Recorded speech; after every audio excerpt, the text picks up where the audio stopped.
আসসালামু আলাইকুম। চলুন একটা আপুর কমেন্টে রিপ্লাই করতে করতে ভিডিওটা শুরু করি। কমেন্ট করেছেন, এদের জামাইদের কাজ করতে করতে পাছার ছাল উঠে ফেলে আর এরা ফুটানি করতে কুল পায় না। ফার্স্ট অফ অল আপু, আপনি কি এসে দেখেছেন আমার জামাইয়ের পাছার ছাল উঠে গিয়েছে কিনা? আল্লাহ 30 দিন ফুটানি করি, ফুটানি করব। আর ফুটানি করার জন্য কি আপনি আমাকে টাকা দিয়েছেন? ফুটানি করার জন্য আমার হাজবেন্ডের টাকা আমি ইউজ করি, আমার টাকা আমি ইউজ করি। আমার টাকা আছে, আমি ফুটানি করি। আপনার টাকা নাই, আপনি ফুটানি করেন না। এতে মনে হয় আপনার খুব চলছে। কি বলেছেন? আল্লাহ 30 দিন ফুটানি করি।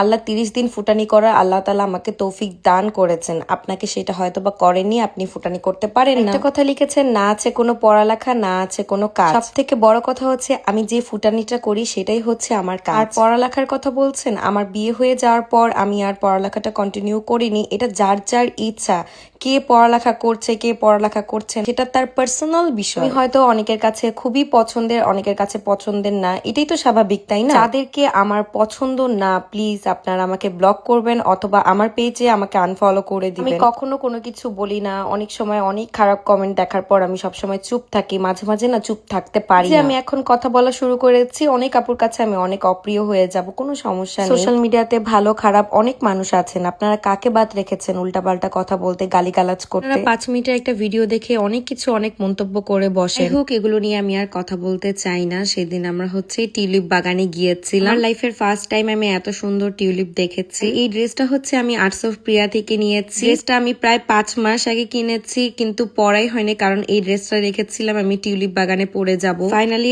আজকে সুযোগ পেয়েছি এই ড্রেসটা পরার, আর ড্রেসটা একদম পারফেক্ট জায়গাটার সাথে ম্যাচ হয়েছিল। বৈশাখী মেলার জন্য সিঙ্গার শশী আপু হচ্ছে জাপানে এসেছিল। জাপানে একটু আপু ঘোরাঘুরি করতে যাচ্ছিল, তো আপুকে হচ্ছে আমরা টিউলিপ বাগানে নিয়ে গিয়েছি। চেরি ব্লসম শেষ হওয়ার পরপরই হচ্ছে এই টিউলিপের ফেস্টিভ শুরু হয়ে গিয়েছে। সেদিনের ওয়েদারটাও খুব সুন্দর ছিল, সেখানে আমরা অনেকক্ষণ থেকেছি। যেন বলেছেন, কাজ করতে করতে আমার হাজবেন্ডের পাছা ছাল উঠে গিয়েছে। এদিক দিয়ে সে হচ্ছে অফিস থেকে ছুটি নিয়ে আমাদেরকে ঘুরতে নিয়ে এসেছে। আমার হাজবেন্ডকে এতটাও কষ্ট করতে হয় না, আলহামদুলিল্লাহ। আমাদের দুজনের ইনকাম দিয়ে আমরা অনেক সুন্দরভাবে ঘোরাফেরাও করতে পারি, আমাদের সংসারটাকেও অনেক সুন্দরভাবে আমরা গুছিয়েও নিয়েছি। আপনারা আমাকে নিয়ে হাজারটা কমেন্ট করেন, হাজারটা গালি দেন, আমার কোনো যায় আসে না। আমার হাজবেন্ডকে নিয়ে একটা কথা বলবেন, আমি এটা কখনো সহ্য করব না, কারণ এই মানুষটা আমার লাইফে অনেক বড় ব্লেসিং। যদি আমার লাইফে নাই আসতো, আমি কখনো এত সুন্দরভাবে লাইফটাকে লিড করতে পারতাম না। আমার হাজবেন্ডকে নিয়ে কথা বললে আমি একদমই সহ্য করতে পারি না। নিয়ে আপনারা বলতেই থাকেন, সারাদিন বলেন, আমি কোনো কথা নিয়ে কোনো কিছু গায়ে মাখিই না। যাই হোক, এখন একটু মাথাটা ঠান্ডা করি।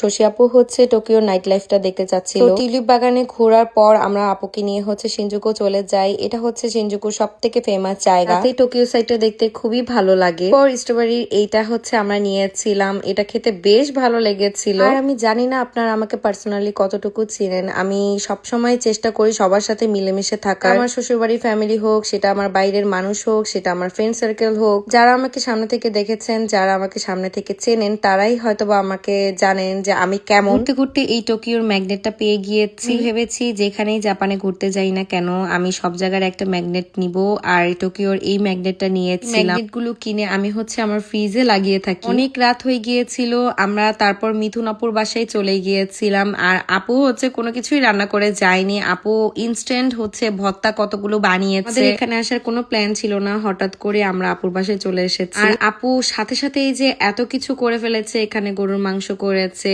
এখানে ডিম ভর্তা করেছে, ডাল ভর্তা করেছে, একটা ভাজি করেছে, আলুর ভর্তা করেছে। সারাদিন আমরা অনেক ঘোরাফেরা করেছি, অনেক খাওয়া দাওয়া করেছি, কিন্তু এই ভাতের মতন তৃপ্তি আর এই ভর্তার মতন তৃপ্তি কোথাও নেই। আর আপুর হাতের রান্না যে এত মজা, আমি ফার্স্ট টাইম খেয়েছি, আমার খুব ভালো লেগেছে। আপুর ডিম ভর্তাটা আমার এত বেশি মজা লেগেছিল, আমি পরের দিন বাসায় এসে ট্রাই করেছিলাম ডিম ভর্তাটা। এক একজনের হাতের রান্নার টেস্ট এক এক রকম থাকে, সবাই চাইলেও কিন্তু সেম করতে পারে না। আমার খুব মজা লেগেছিল। আজকের ব্লগটি এখানে শেষ করছি। সবাই ভালো থাকবেন, সুস্থ থাকবেন। আল্লাহ হাফেজ।